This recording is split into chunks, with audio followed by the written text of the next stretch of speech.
హర్యానాలో కొద్ది రోజుల క్రితం అరెస్ట్ చేయబడినటువంటి భారత యూట్యూబర్ జ్యోతి మల్హోత్రా ఈమె ట్రావెల్ బ్లాగ్ రన్ చేస్తూ ఉంటుంది. అలాగే ట్రావెల్ విత్ జో అని చెప్పి ఒక యూట్యూబ్ కూడా నడుపుతూ ఉన్నారు. సో ఈ విషయం అందరికీ తెలిసిందే. ఆమె పాకిస్తాన్కి గూఢచర్యం చేశారనేటువంటి కారణాలతోటి ఆమెను అరెస్ట్ చేశారు. విచారణలో కొన్ని విస్తుపోయేటువంటి అంశాలు వెలుగులోకి వచ్చినట్లుగా తెలుస్తుంది. దీనికి సంబంధించినటువంటి వివరాల్లోకి వెళ్తే ఆమెను విచారించగా తనకు వాక్ స్వాతంత్రం ఉందని, అందుకనే తను ఆ విధంగా మాట్లాడినట్లుగా ఆమె ప్రకటించారు.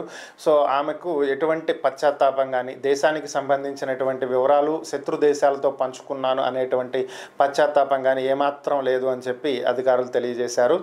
ఆమె పాకిస్తాన్లో పలుసార్లు పర్యటించారని చెప్పి, అలాగే ఆపరేషన్ సింధూర్ జరుగుతున్నటువంటి సమయంలో కూడా పాకిస్తాన్ రాయబార కార్యాలయానికి వెళ్ళటం జరిగిందని, డానిష్ అనేటువంటి పాకిస్తాన్ అధికారిని కలవటం జరిగిందని, పలుమార్లు ఆయనతో చర్చల్లో ఉన్నట్లుగా కూడా అధికారులు గుర్తించారు. ఇక అలాగే పహల్గామ్ దాడి జరగడానికి కొద్ది రోజుల ముందు ఆమె ఆ ప్రాంతంలో పర్యటించడం, అక్కడ కొన్ని వీడియోలు తీయటం కూడా అధికారులు గుర్తించినట్లుగా తెలుస్తుంది. ఈ వీడియోలని పాకిస్తాన్తో పంచుకున్నట్లుగా కూడా ఒక సమాచారం.